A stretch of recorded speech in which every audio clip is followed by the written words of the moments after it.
Hello everyone, welcome back to my channel. If you're new here, hi, my name's Claire and this is Yuli. I make videos all about houseplant care, sharing tips and tricks I've learned over the years to help keep your plants happy and healthy. And I got a question recently asking if I could only have 10 houseplants, what would they be and why? And you guys know how ridiculously indecisive I am anyway, but I found this really difficult. So I've gone with my gut and I've thought of it like if my house was burning down and I could only save 10 plants, which would they be? And so yeah, I'm gonna take you through them in this video. So yes, I hope you enjoy it. Let's get into it.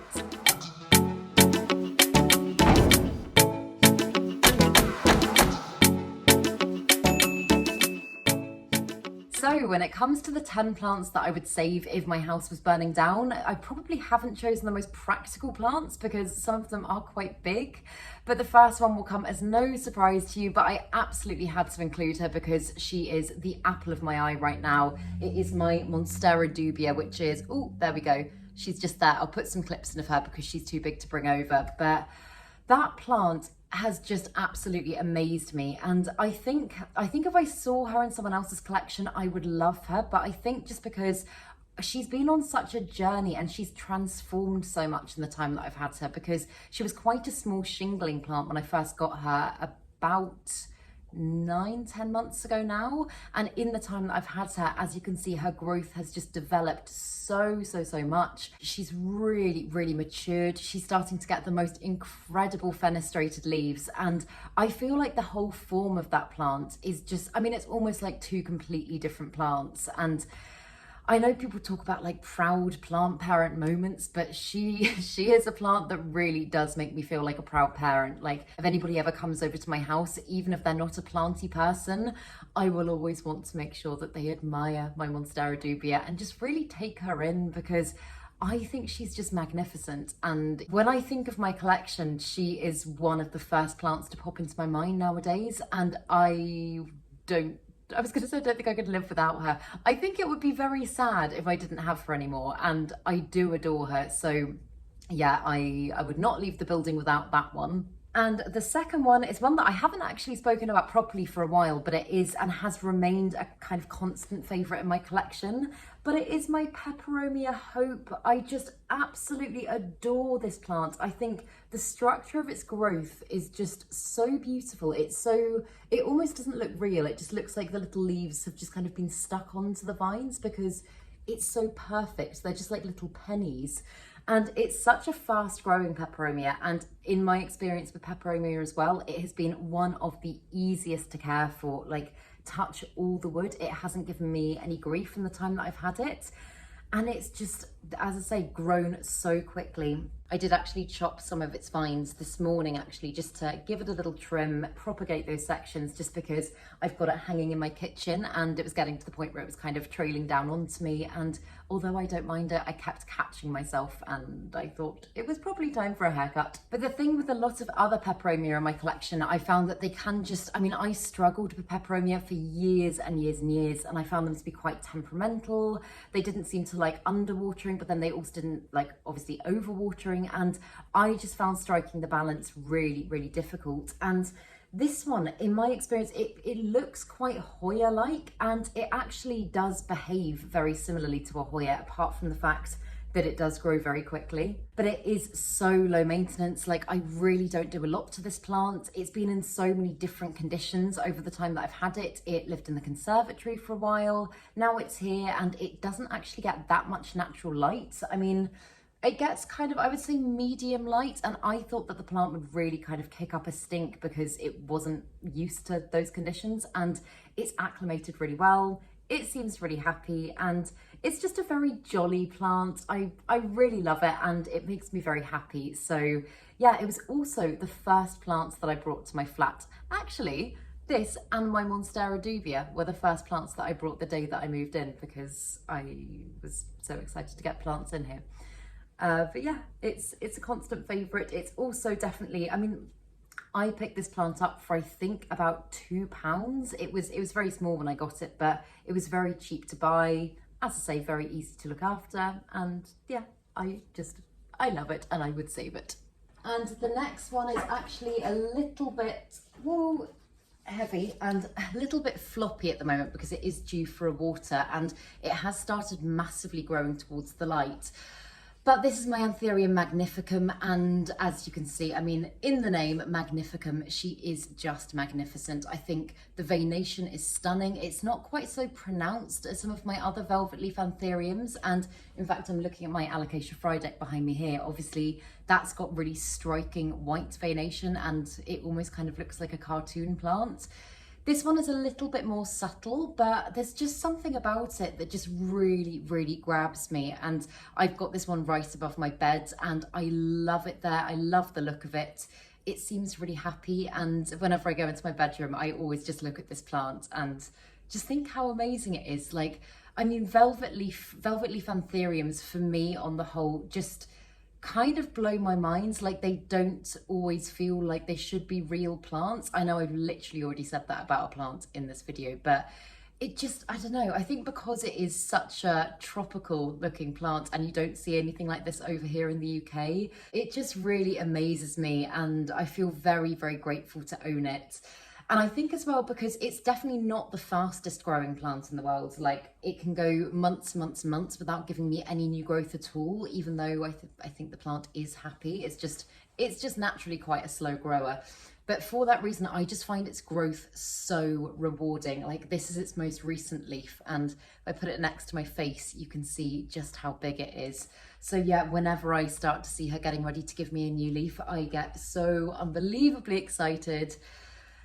And I can't actually, I think I've had this plant for maybe about a year now. It was one that my friend Emma was getting rid of, and she had just kind of fallen out of love with it, and I took it off her hands, and I can't imagine not having it in my collection now. I feel like it's a definite staple, and so yeah, it's one that I would not easily part with, and would, I think, probably, yeah, I would definitely save it.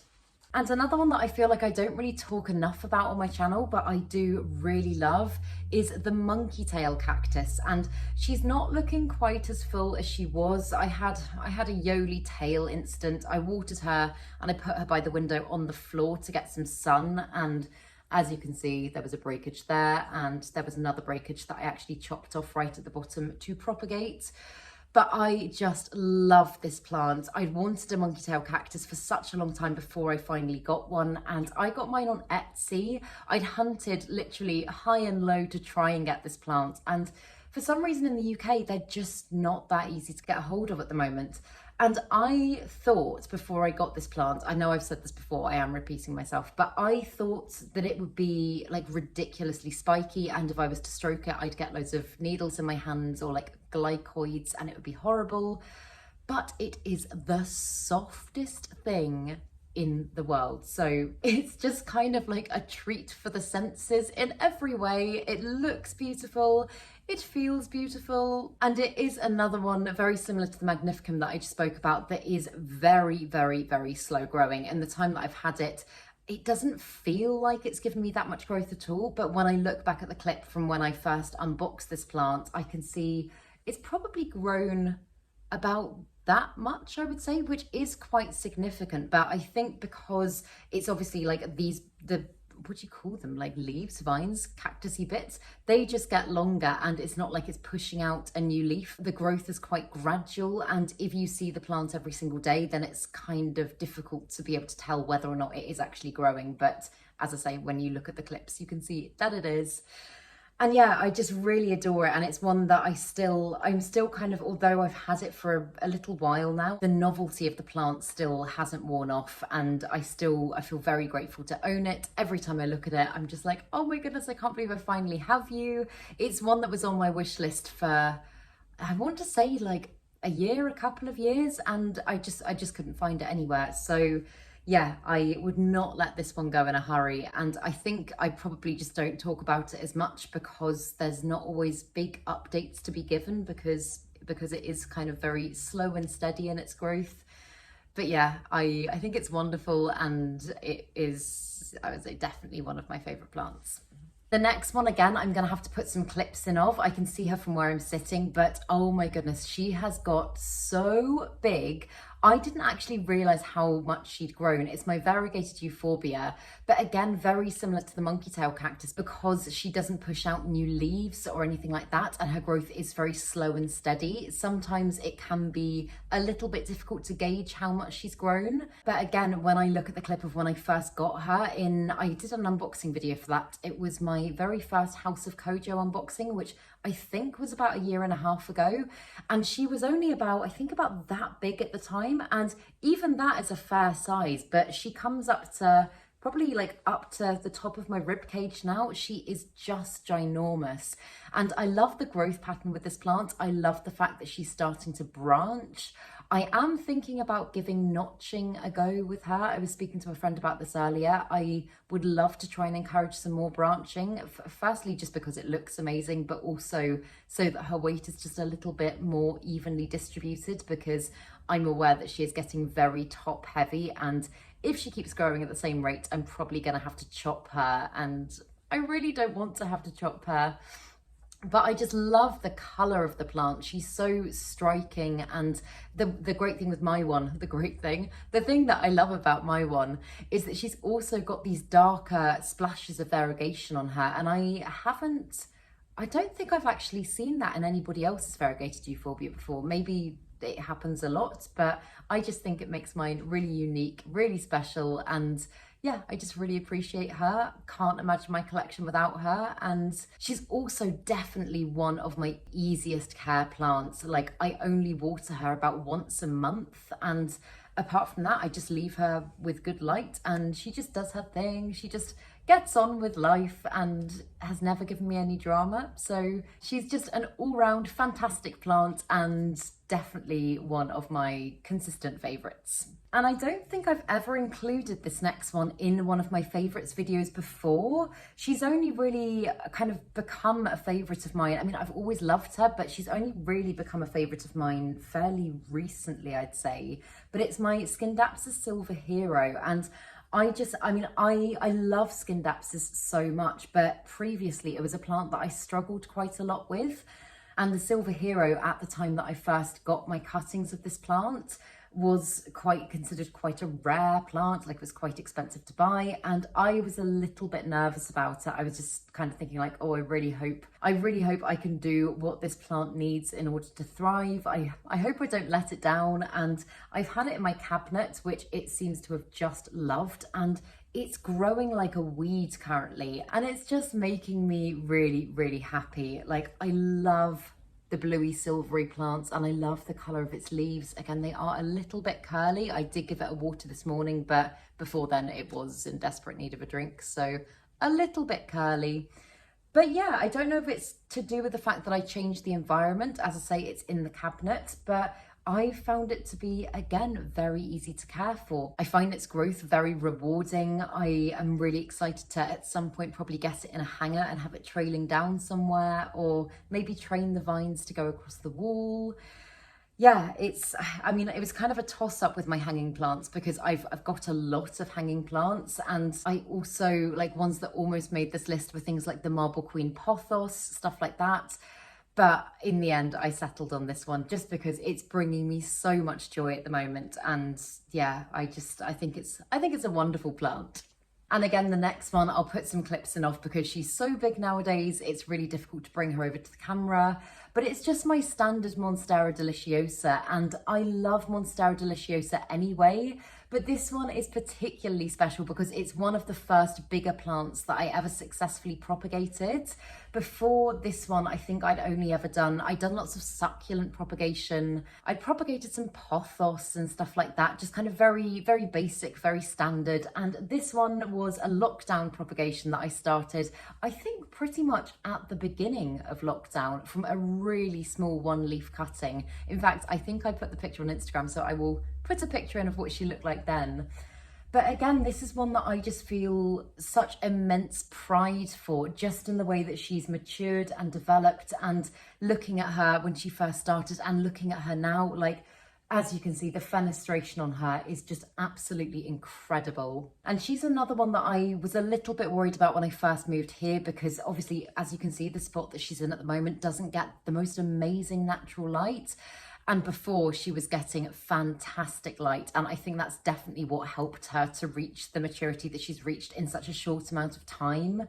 And I kind of thought that maybe she would start to like defenestrate a bit, or her growth wouldn't be quite so big. But if you look at her newest leaf that's just coming in, as you can see, it's got beautiful, beautiful fenestration on it. So I'm really happy that the plant is clearly loving life in her new spot, and she's just been so easy. She's another one that I really don't do a lot to. Like, I water her, obviously it depends on the temperature and the season and the light and all that sort of stuff, but on average I would say I water her about every 3 weeks. And apart from that, I keep her leaves clean, I pest check.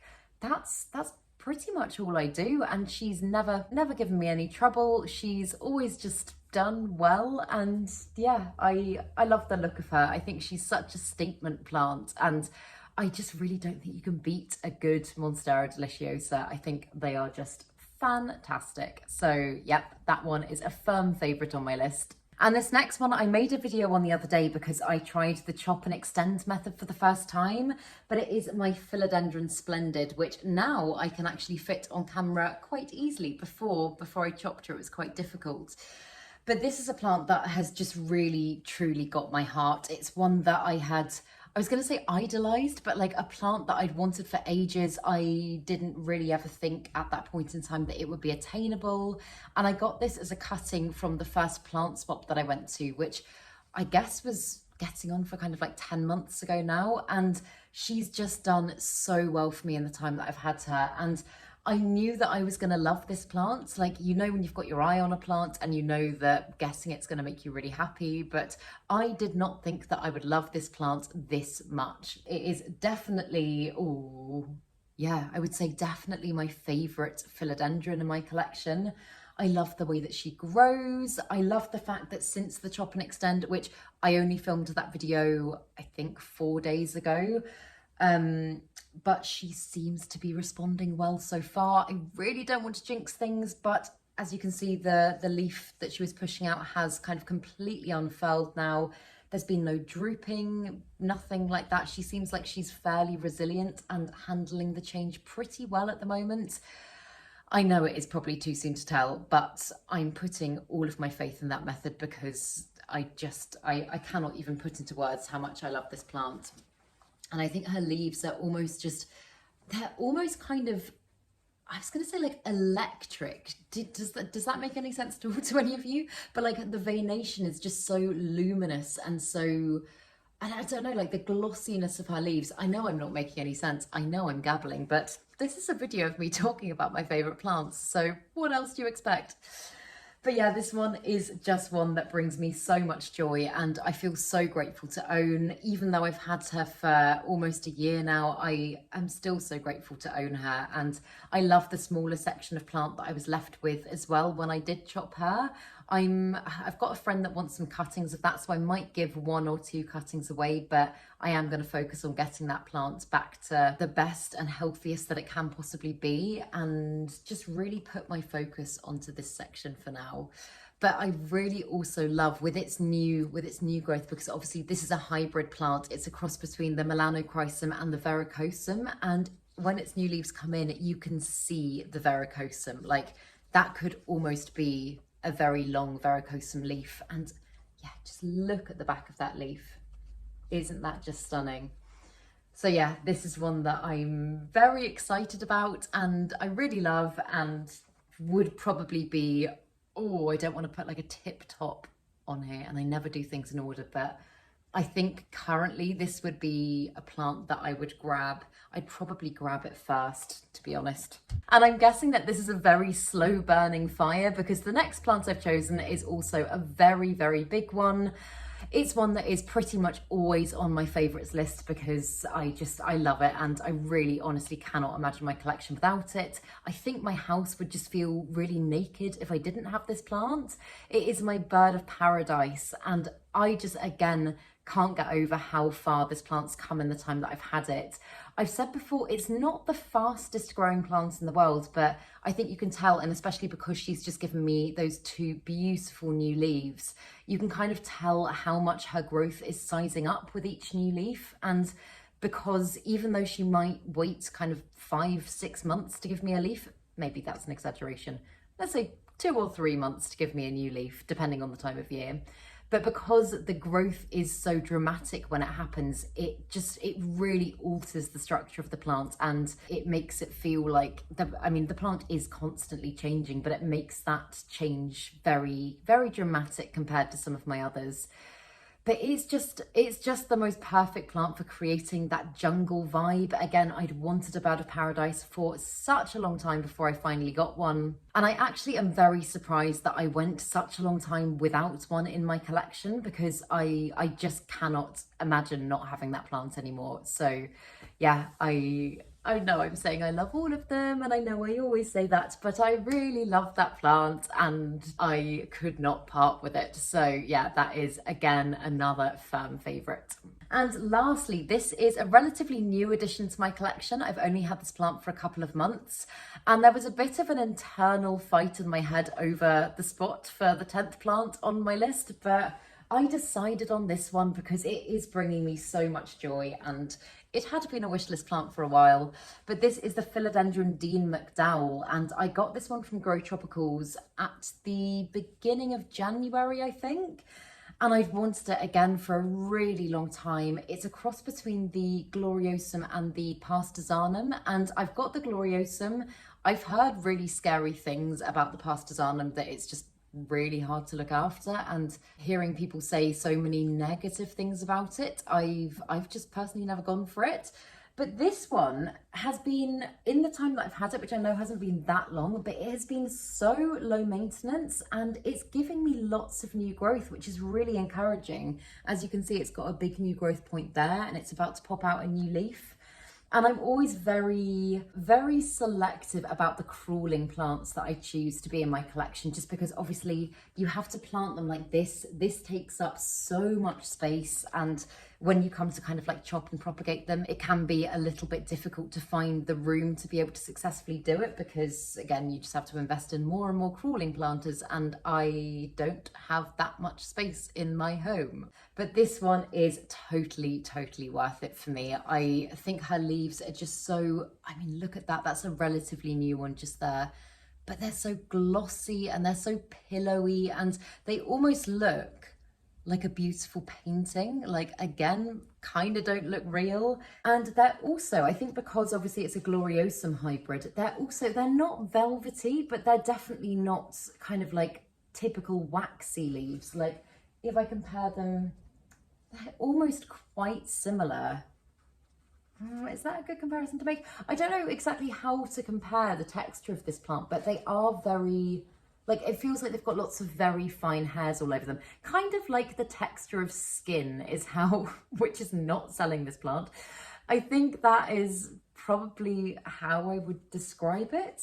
But I just really like the way that it's growing for me. I love having it in my home. It makes me really happy. I check on it lots. I just really enjoy caring for it. And not that I have plants that I don't enjoy caring for, but there's some that feel, I don't know, just a little bit more of a chore than others. And this one, every time it's ready for a water, I really look forward to watering it. And yeah, I'm really excited to see what it does for me and how big the growth is going to get by the time it reaches the end of the trough planter.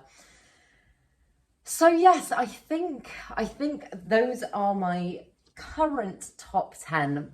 I'm not saying that these don't change, like my favorite plants do change quite a lot, but I think most of these ones, most of them have been fairly consistent favorites for a while.